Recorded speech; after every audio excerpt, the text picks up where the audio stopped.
My name is Dave Hollenbach, the host of From Embers to Excellence, a podcast that explores the many facets of leadership from the perspectives of some amazing people. We discuss the triumphs and failures that have shaped our lives and our leadership philosophies. I've found that it isn't whether we fail that defines us, but when we do fail, how we respond. Leaders dust off the ashes and use their failures as fuel to work harder and as lessons to come back wiser and stronger, more resilient, more determined, and more committed to excellence.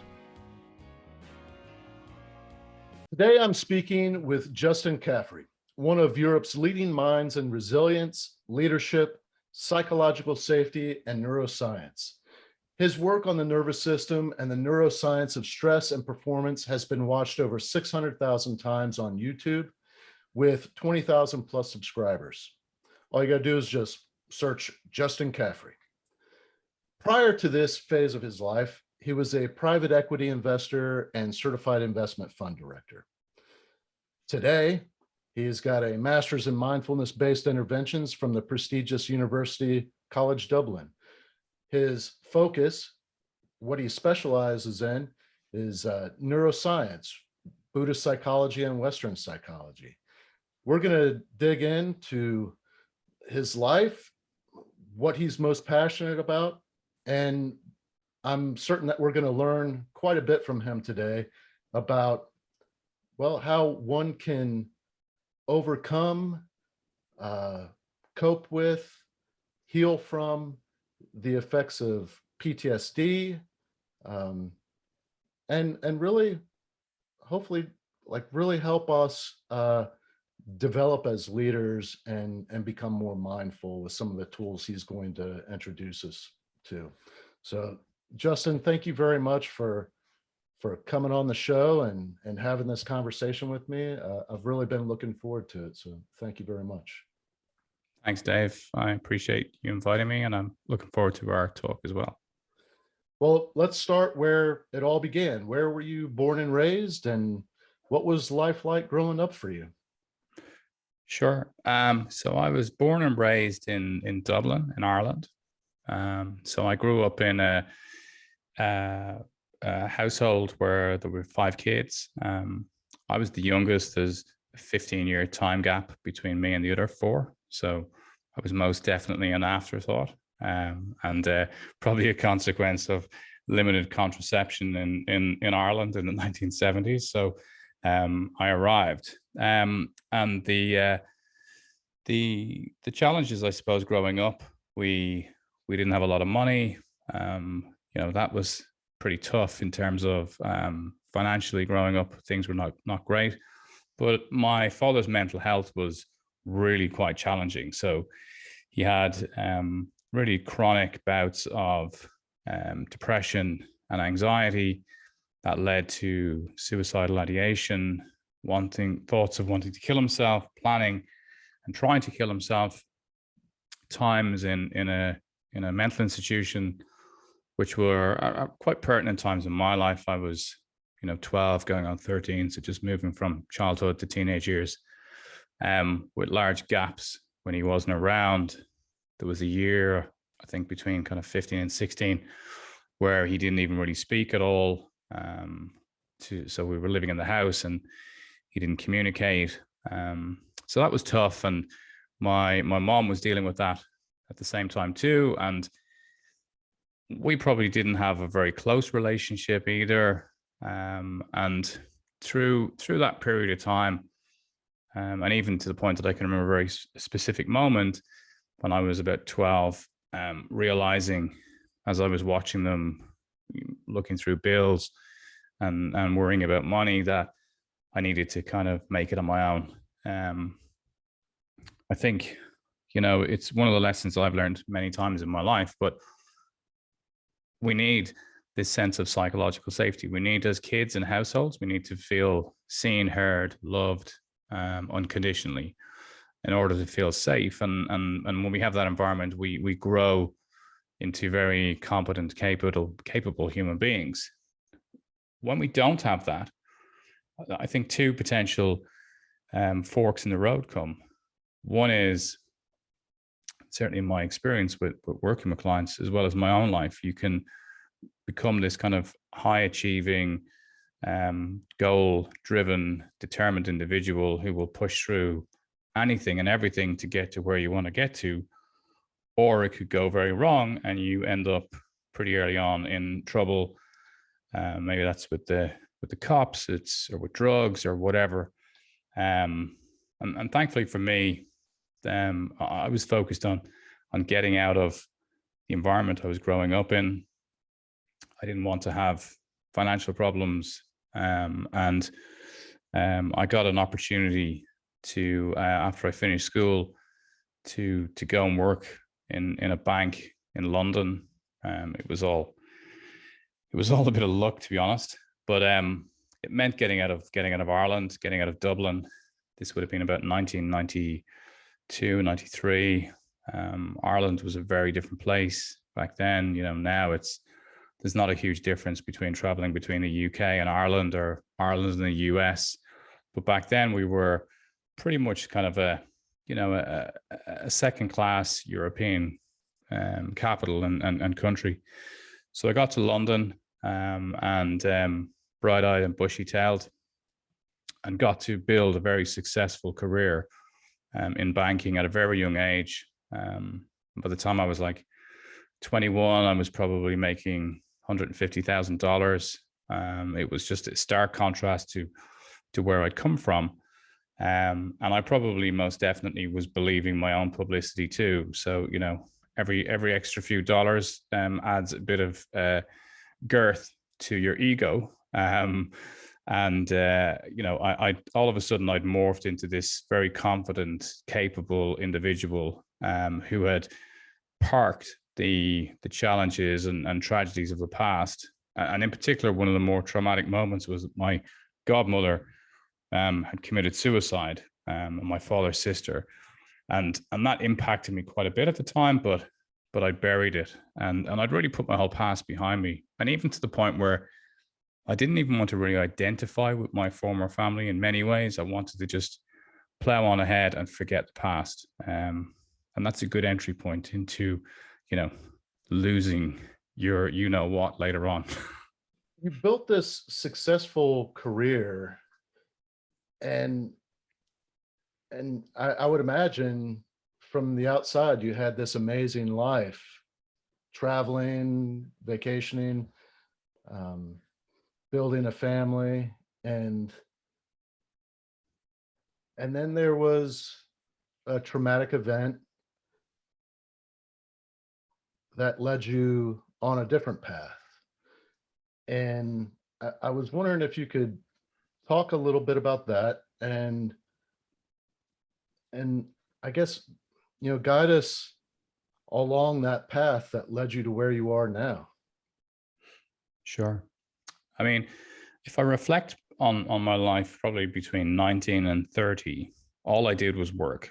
So, it was most definitely an addiction, and it validated me in terms of how I wanted society to see me. So I was completely hooked on it. And during that time, I was accumulating wealth. And for anybody looking from the outside in, it looked absolutely fantastic. Inside, there was a massive void. And I wasn't forming healthy friendships. I wasn't socializing. So there was a lot of challenges going on. But workaholism is a fantastic addiction because society thinks you're great, right? You get awarded for it. But you're as destructive as an alcoholic or a drug addict. You're as narcissistic and as dangerous. And I met my wife just as I turned 30, and we got married within a few months of meeting. It was the first kind of really serious relationship that I'd been in, and I think I knew that life had to change. I think there was something within me that was really telling me that something had to give, and I needed to change how I was. And we decided that we were going to move to have a family pretty quickly. My wife is a few years older than me, so she was saying, "Well, look, I think we should try sooner rather than later. So by the time I was 33, our first child was born, and I was petrified about that because only 5 years prior to that, my sister's son had died at 18 months old of meningitis. And that had become my biggest preoccupation in terms of my fears. That something would happen. You know, in the 21st century, children dying in normalized economies is not something that we're used to. And that wreaked havoc through my own extended family when it happened. So when our first child was born, I was petrified. And thankfully, you know, he was fine, he was healthy, and nothing happened. But then we were trying for a second child, and things didn't go so well. We had 4 miscarriages on that journey. And after the 4th miscarriage, the physicians had advised us, you know, look, guys, you should be just happy you've got a healthy young toddler, and things aren't working well. So we kind of packed up and said, okay, let's stop where we're at. And just as we did that, Beatrice, my wife, was pregnant. So this time the pregnancy lasted, and we were 6 months into the pregnancy. We decided to take a last vacation before the second child came. We flew down to Spain to spend a week there. It was February. It's pretty cold in Northern Europe at that stage, so it was nice to try and get away. And she went into premature labor at 26 weeks. Our second child, Joshua, was born, but he had multiple hemorrhages on the brain. He was struggling in terms of oxygen when they had to do an emergency cesarean. And the net result was he was in neonatal intensive care for nearly 7 months. We didn't speak Spanish. We had no intention of being down there, but we didn't move. We couldn't get out of there. So we were stuck in Spain. We had to get our other son into kindergarten. We had to try and find a place to live. So we moved 3 or 4 houses in the space of 7 months. And life stopped, and we had to try and figure it out. And Joshua started to respond, but again, he declined and respond and decline. And then it ultimately looked like after about 11 months that he was going to be well enough for us to get him on an air ambulance, because he wasn't able to be stabilized enough for us to fly him back from Spain, which we needed to do. We had no family, we had no friends down there at all. But he declined again. And this time it was Christmas Day, or Christmas Eve, when things went really bad. We brought him back into hospital. We'd literally got him out. He was tube fed. He was oxygen dependent. He had to have his airwaves suctioned out all the time. We'd been trained as his medical carers, and we were working on being able to deal with this so that we could get him to the point where we all felt he could fly. But then within 3 weeks, it all went downhill again. Back into hospital. They had to intubate him again, put him back on life support. And then they said to us, look, guys, you know, you've done a phenomenal job. We all know the story, but this is the 4th time this 11-month-old has been intubated. And every time you intubate a baby who has been through rehabilitation, you go back to 0 again, because the amount of narcotics that has to go into their system, and then the aggression of intubation, which is very unpleasant for any of us, but on a small child is horrendous. So we realized that was the end. We fought a last battle to get him released from hospital into our care, because we didn't want him to die in a medicated facility, because he'd spent most of his life in one. And we got to take him back to our home in Spain, and he lived for another 2.5, 3 weeks, and got to be with us as a family, and you know, got to have great photographs with his brother. So really pleasant time and experience. And then he died peacefully with us, and that was just coming up to a year. So that kind of punctuates your life a bit.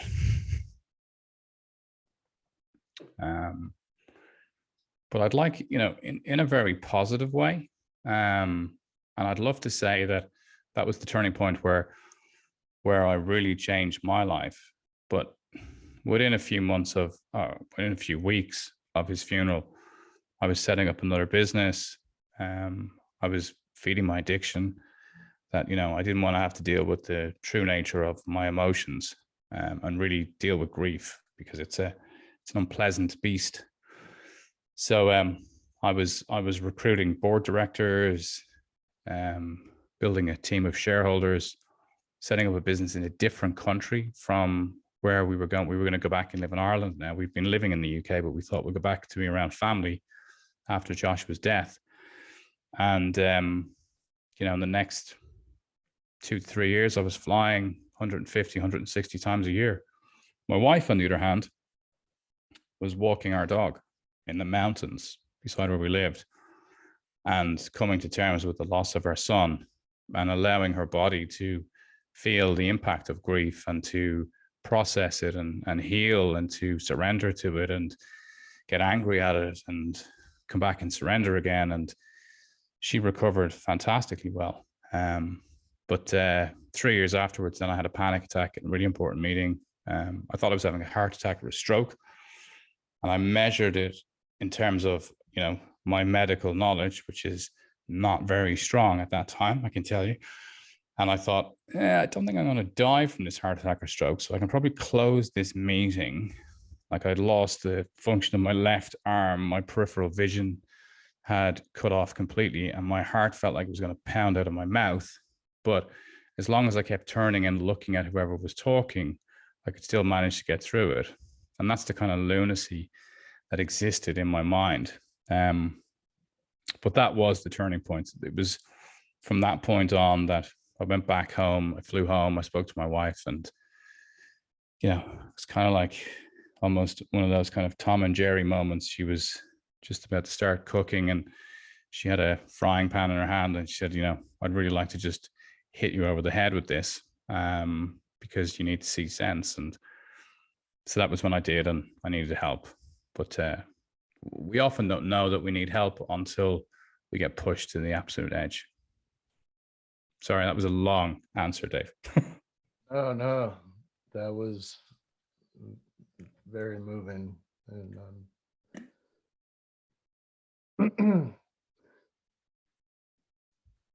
so sorry for your loss. And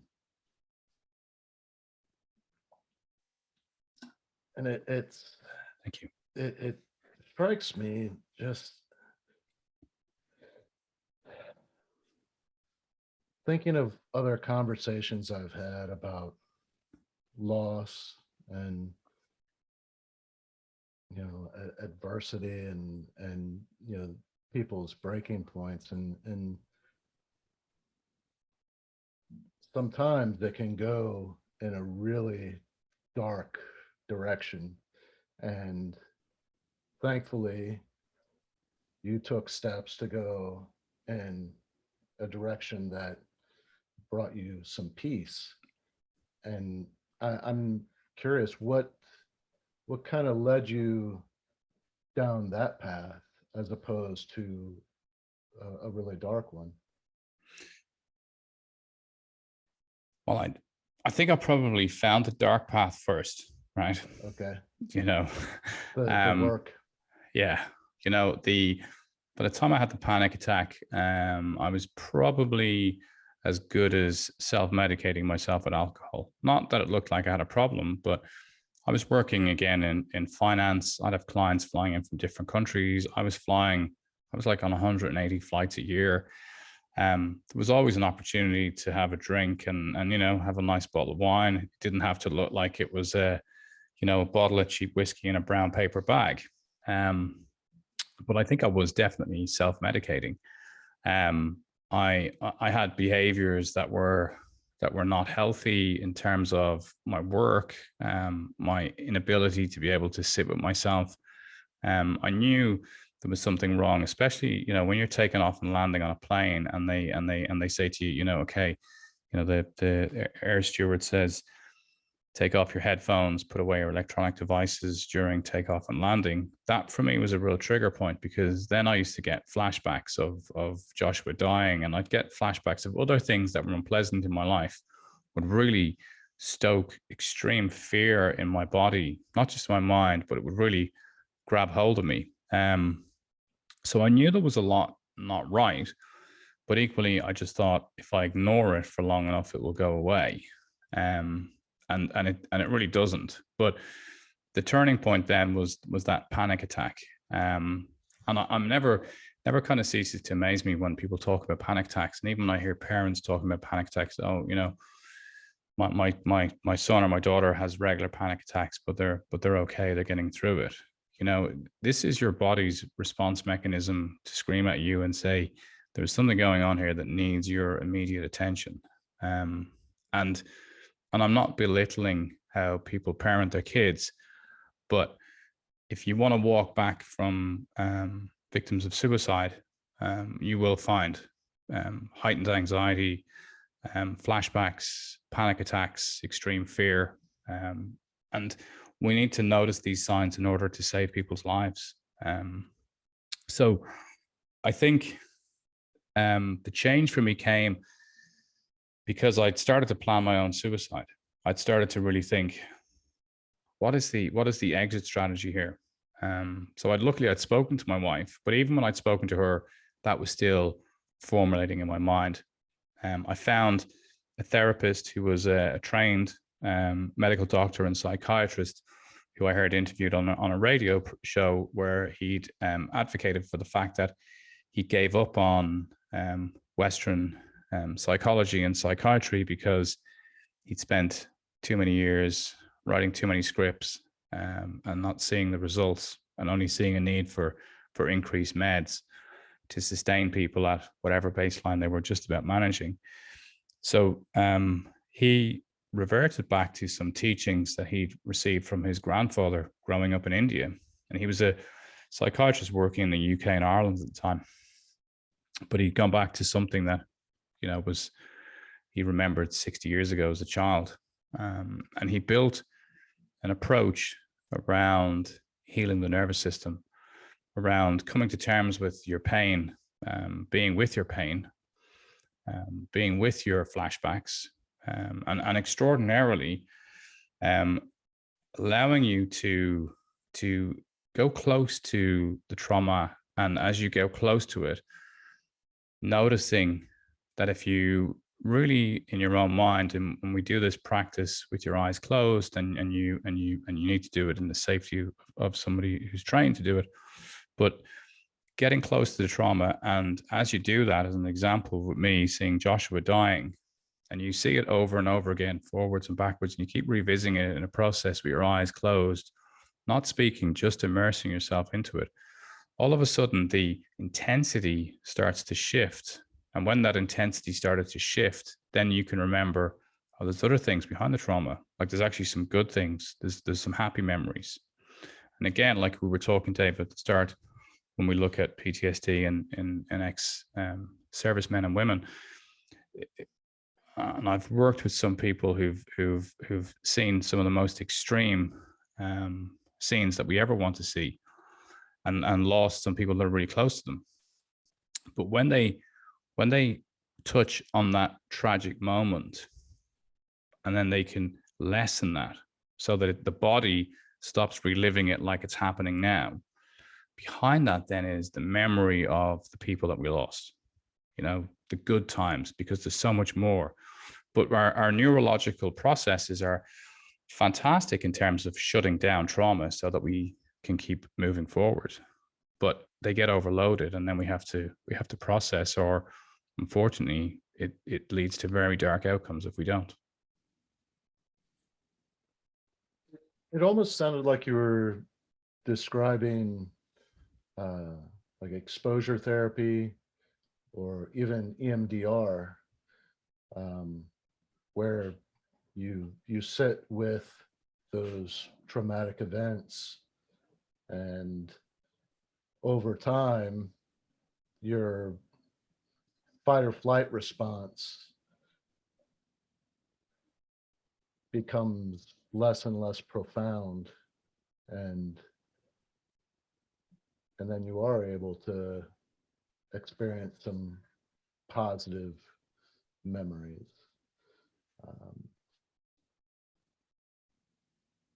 I've been through exposure therapy. I can tell you that it's not for everybody. I went through it when I was not aware of EMDR. I think, and EMDR isn't for everybody either. Is that eye movement, desensitization, rapid eye movement, something like that.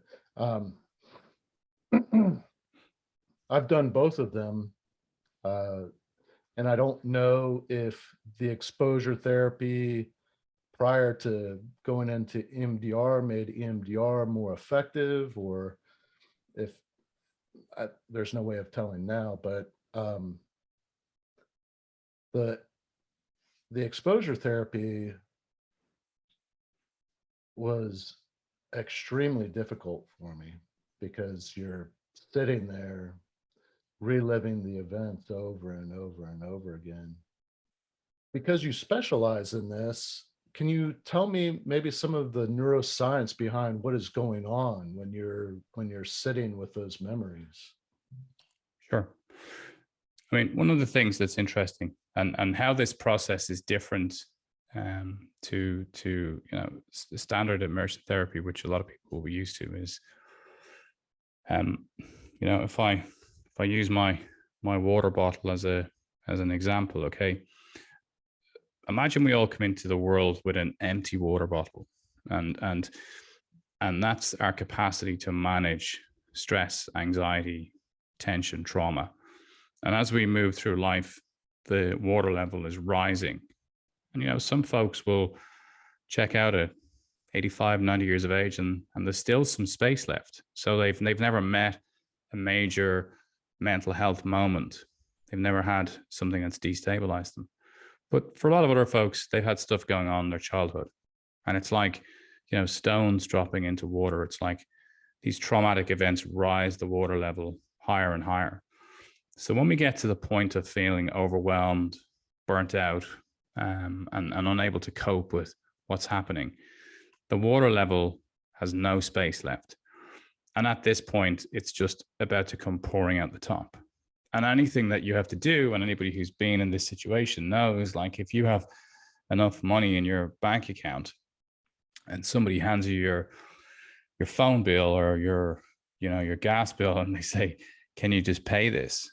You go like, oh, I can't even think about that, because you've got no capacity left. Okay. You're overwhelmed and everything is a problem. The process that I went through and a process then that I used myself, and then that I went to kind of study and understand better in terms of Western neuroscience, instead of just looking at the kind of big event, okay, the better question is, instead of saying, what's wrong with somebody, it's better to talk about what happened to you, right? What's gone on in your life. And as you unpack somebody's story, you find those traumas that started from a very early age. And, a lot of the times those traumas can be something like, I was bullied in school when I was 9 years of age. And when somebody is recounting that as a 50-year-old adult, you can see somatically in their body that they're still flinching at the thought of this trauma at 9 years of age.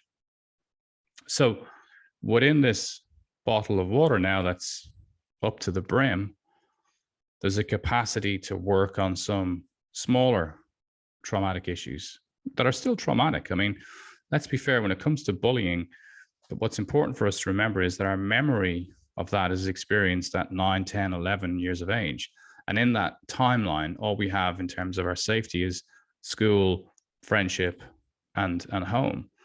So when one of those three things is thrown into disarray, it's destabilizing and kind of world-ending for kids. So we have to kind of recognize that Polaroid photograph that's trapped really is quite impactful.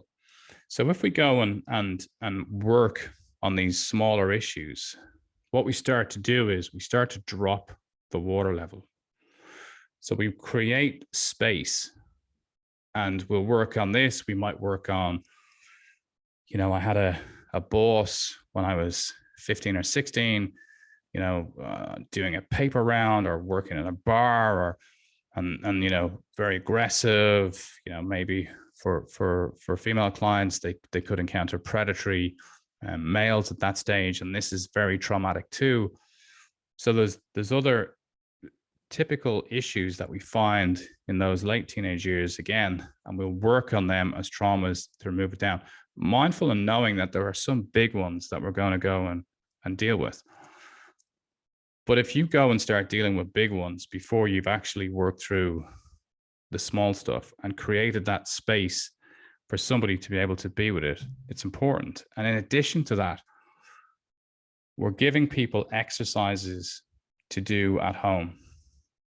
So, and there's a whole bunch of these. One of the main ones on YouTube, if people want to try it, is the hand pressing exercise. If you type in my name and hand pressing exercise, it comes up, which is just about regulating your nervous system. So we build to having a meditation as part of this practice. So as we're dealing with the traumas, we're working up to it really slowly. So it's not a quick fix. Recovery is slow and steady. If you think about how fast or how long it's taken you to arrive at the lowest point of your life, it didn't happen in 3 weeks. So your recovery isn't going to happen in 3 weeks. And also, you want to be mindful and slow in terms of recovery of your nervous system, because too much pushing and prodding can make it worse. So a lot of people try one therapy, another therapy, and all you're doing is prompting and prodding the fight and flight response, your sympathetic response, and it just gets more and more agitated and releases more and more hormones into the body.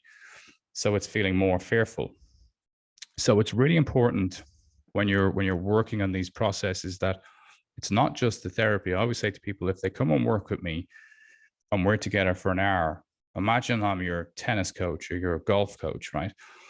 My job is to kind of do the kind of finite tweaking on a particular topic that day. Maybe it's how you're holding the racket or your stance or whatever. But then the exercises that I give them when they go home is you got to be hitting the ball every day as well, because your nervous system needs to remember what homeostasis looks like. Remember what rest and recovery looks like. And it doesn't immediately go back. There'll be 5 seconds of feeling a little bit different. And then there'll be a week later, there'll be 5 minutes, and then there'll be 10 minutes. And slowly but surely through the process, we get to recover the state of our nervous system. But if we try and move too quickly, it doesn't work. And if we try and move towards real trauma too quickly, it still could potentially be working, right? But what happens is, and on the basis of your reversion, Dave, when you were recounting it, people go, "Oh, I don't want to go back there. That's just too intense." But when they have small wins, they realize I have this resilience and I've come to terms with these things. And they also start to notice that, when I used to think about that kid in school who made my life hell, now when I reflect on him, I don't have tightness in my stomach. I don't feel it in my gut, in my bowels. I don't have tightness in my jaw. I'm not gulping. I'm not tightening my shoulders. I'm recounting it as it is. And the best example for me is the amount of times that I talk about Joshua dying and watching him die in my wife's arms. I can recount it now because it's in the past. It's not here to destabilize my life in this moment, nor will it ever be. Of course, I still loved him, but I can't change it. So I've allowed the processing, the neurological processing, to remove it from this traumatic center and realign it into my memories, which are, last year's vacation. And I don't mean to sound trite and to dismiss his death, not at all. But equally, when we allow our nervous system to operate as it should, we create space in this traumatic center, because life will always deal with something else. So we've reduced the water level and we increase our capacity to be resilient moving forward. And the neuroscience is quite compelling, especially polyvagal theory, which really speaks to this, which is only 25 years old. And like I said to you at the start, I'm such a fanatical fan of neuroscience, and I'm doing a master's in neuroscience now. I did a master's in mindfulness-based interventions and neuroscience, but now I'm focusing specifically on functional neuroscience. But all we're really doing is confirming what Eastern practices have known for, in Ayurvedic practices in India, 4,000 years, and Buddhist practices in the East, 2,500 years. So, we're now able to go, oh yeah, those guys have been doing it for that long. Maybe there's something in it. It's interesting that you brought up polyvagal theory. I interviewed a mental health professional early on into it was shortly after I started this podcast. I interviewed this individual where he talks about it, and I'd really like it if you could walk us through what the polyvagal theory is, what it explains, and how you utilize the theory in your own approach to helping people. Sure. To keep it in its simplest form, it's brought us to a point of being able to understand, how do humans behave when they're stressed? And then how do humans behave when they're not stressed? In the Eastern approach, if you go back to even pre-Confucius times and go back to Taoism, they call this Wu Wei, which is the flow state. Okay, so it's like, when I'm in flow, and everybody remembers times when they're in flow, everything's quite easy. And I always give an analogy as an example is, it's like when you're sitting in the movie theater and you're, in the best seat in the house, and you've got your favorite drink and nice popcorn, and you're watching the movie of your life, and the sound is fantastic, the screen is completely clear. And this is when all your cognition is firing, and you're in that flow of being fully present to your life experience. When the brain becomes stressed and we move into our fight and flight response, which is the sympathetic nervous state, it's like being sucked out of that seat in the movie theater and pulled out through the front door. And now you're having to watch the movie of your life through a window that's not completely clear, and you can't really hear the sound. So you're not fully present to your experience anymore. And we know that neurologically, when people are in a stress state, that they lose up to 60% of their cognition. And this is important in terms of leadership and teams, and also employment for corporates. This is a huge learning as well, when they start to understand polyvagal theory and psychological safety, because when we feel unsafe, so when we've lost that 60% cognition and we're living in that fear bubble, and that could be, the company values are not aligned to mine, or there's an employee that's bullying me, or I've got, a predatory boss, or whatever the stressor is that's going on in work, what happens is I'm in fight and flight. And what does fight and flight look like? Fight and flight looks like everything that's not here is where the grass is greener. And when we're stressed, we look for new relationships. We go on vacation because we think, if I only went away for 2 weeks, I'd feel great. And the first 3 days you feel great. And then you remember, oh, I took the thing that's causing me the problem with me. It's my brain. And unless I come to terms with why I'm triggering my own fear centers, this vacation isn't going to do me that much good. It will help a little, but not much.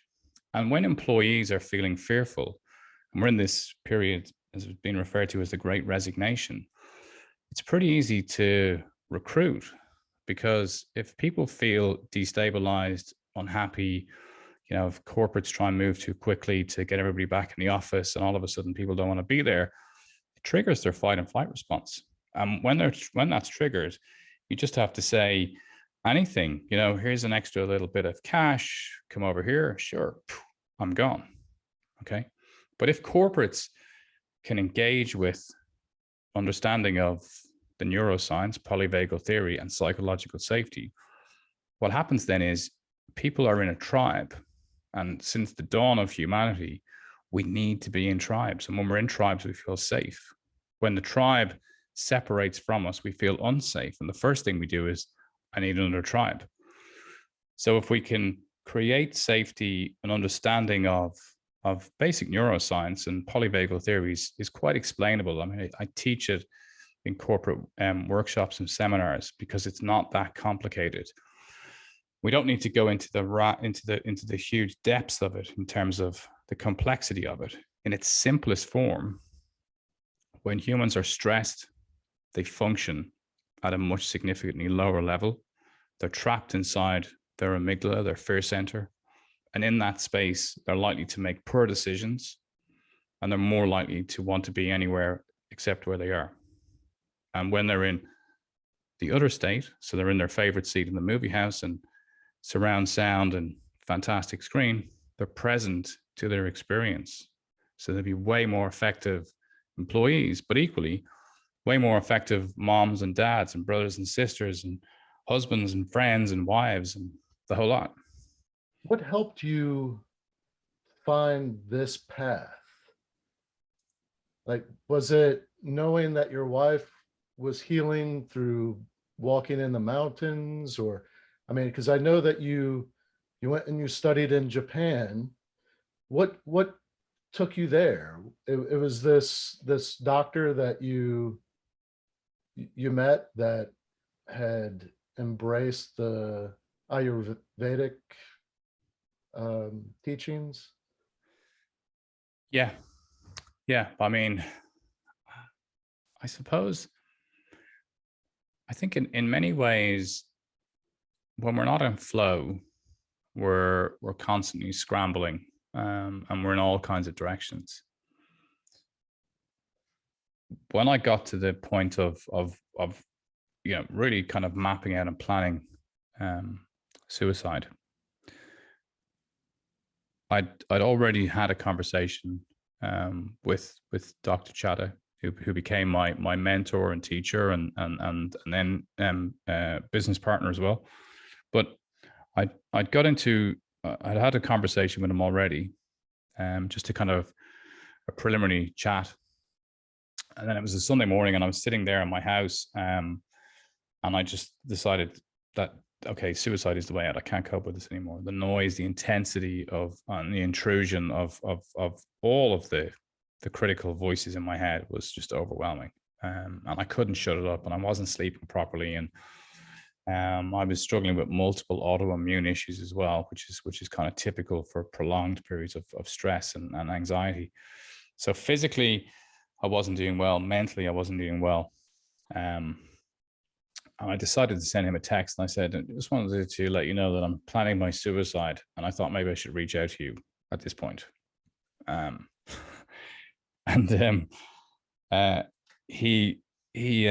texted me back, and he said, well, it's Sunday afternoon. I don't want you to do anything until tomorrow morning, and just be in my office at 9:00. And that's always a really interesting moment in my life, because he had the wisdom and foresight to know that, we'd had enough of a conversation, that I was not, I was in planning phase. I was unlikely to execute in terms of actually going through it at that point. But he also knew that I needed an intervention in terms of a point at where I was going to really take some action. And when I sat with him the next day, and bear in mind, I was a pretty high achiever.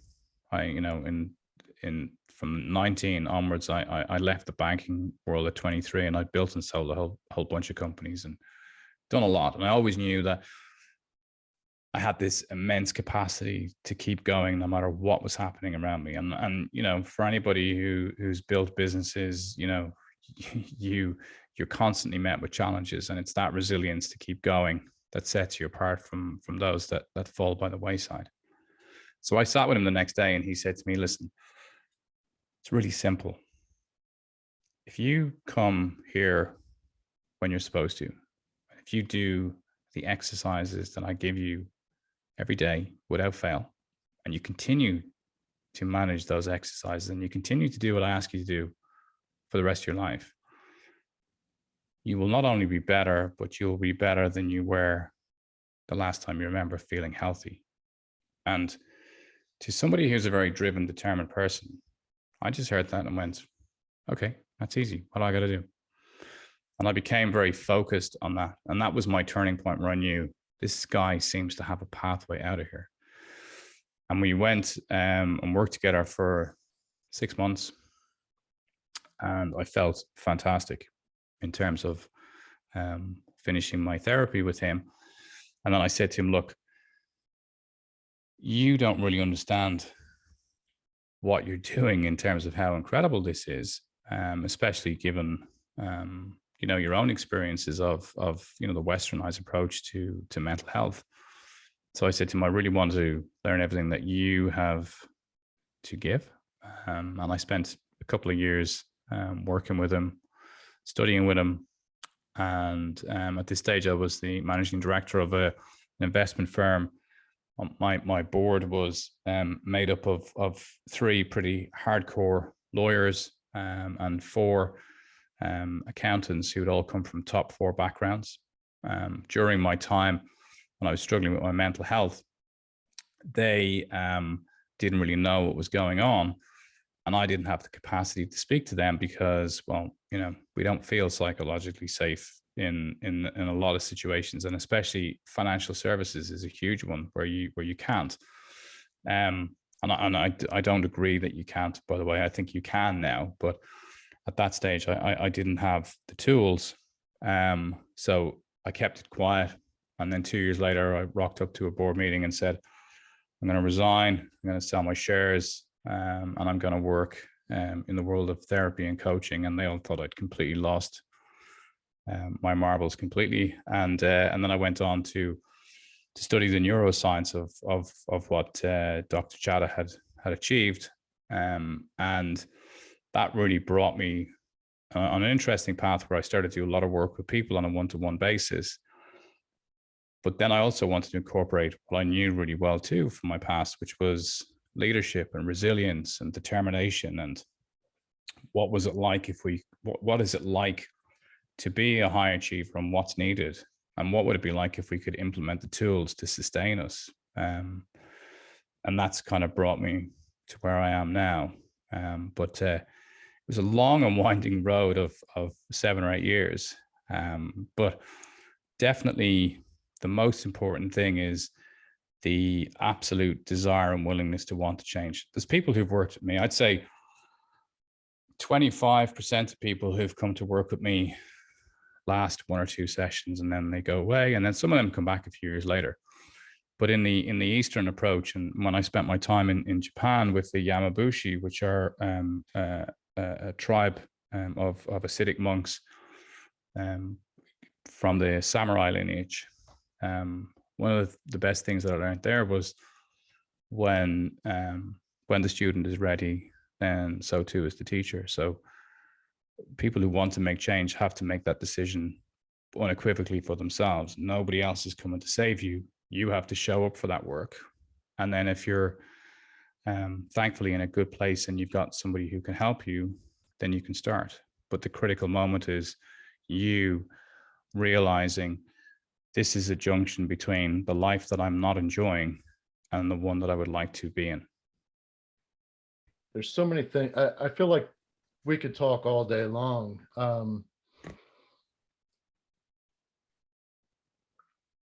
A lot of the audience, I know there's a lot of veterans, a lot of first responders, many of whom have struggled with PTSD, or they are responsible for people on their team that may be showing signs of PTSD. And I think a lot of behaviors can indicate that somebody is struggling with PTSD, especially behavior shifts, where what was once a really great employee now is, got some issues, maybe showing up to work late, maybe Well, I'm diverting from where I was going with this. A lot of those listening, I believe, could benefit from what you teach, the things that you've been talking about. And there has to be that decision on their part to take the next steps to not only move into a healthier mind space, but when I think about my path through the fire service and when I was at the pinnacle of my career, where, man, I was doing some really amazing things. And in my private life, I was making some really poor decisions.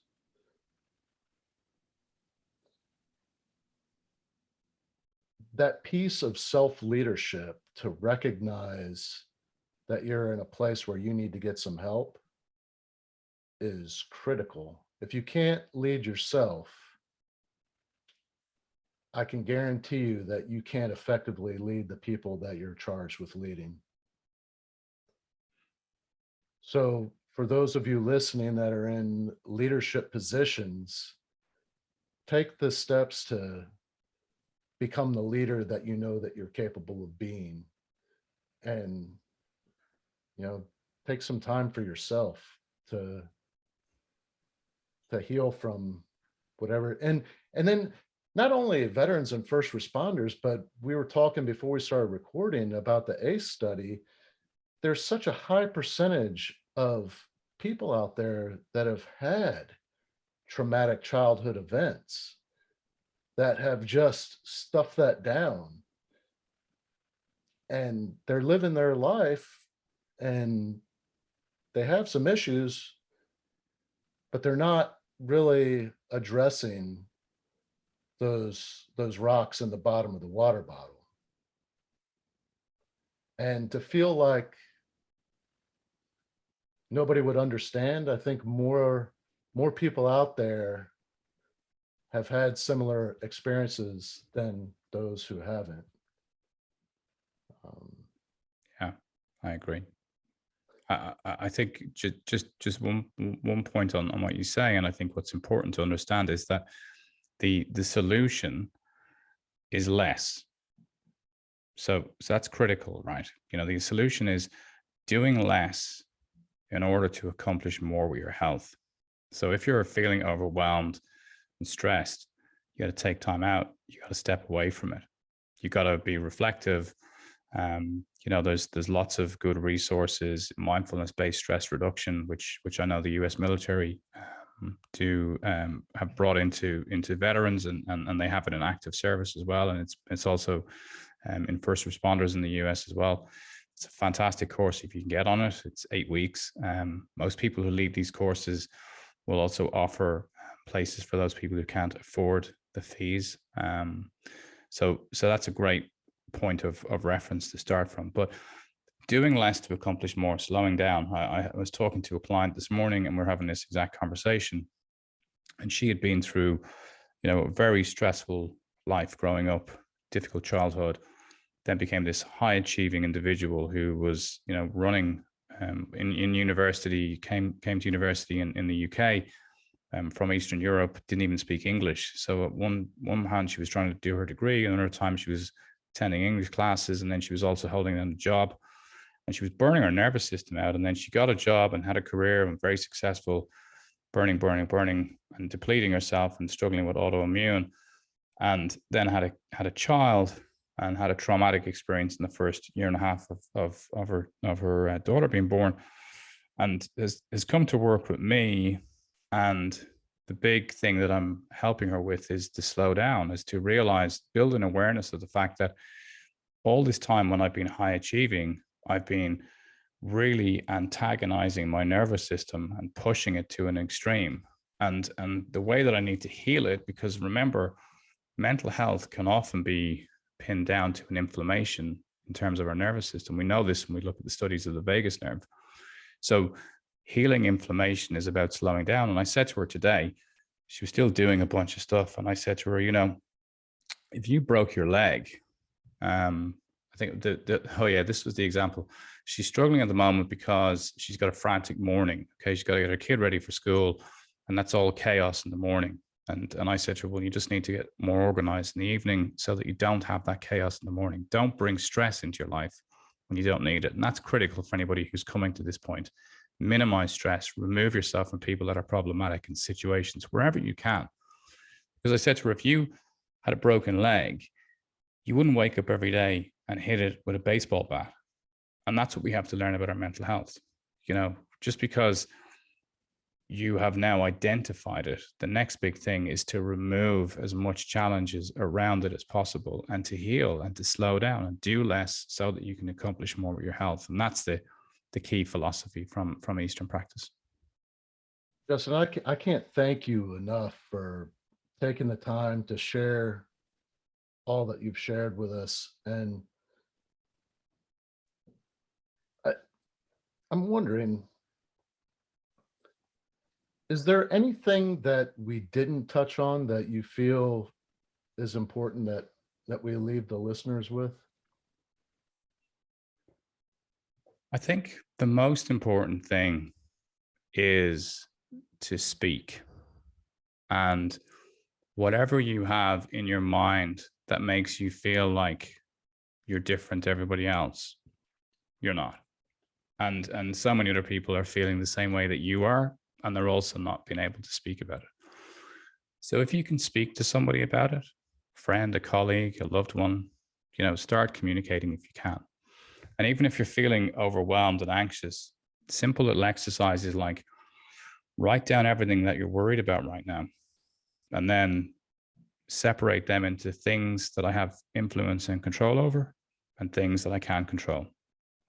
The things that you can't control, you put them to one side. That could be the economy, politics, the war in Ukraine, whatever it is, you put that to one side. Then the things that I can do something about, just write an action point beside each one and start taking action. Because inside anxiety, stress, PTSD is volatility, is uncertainty, is ambiguity.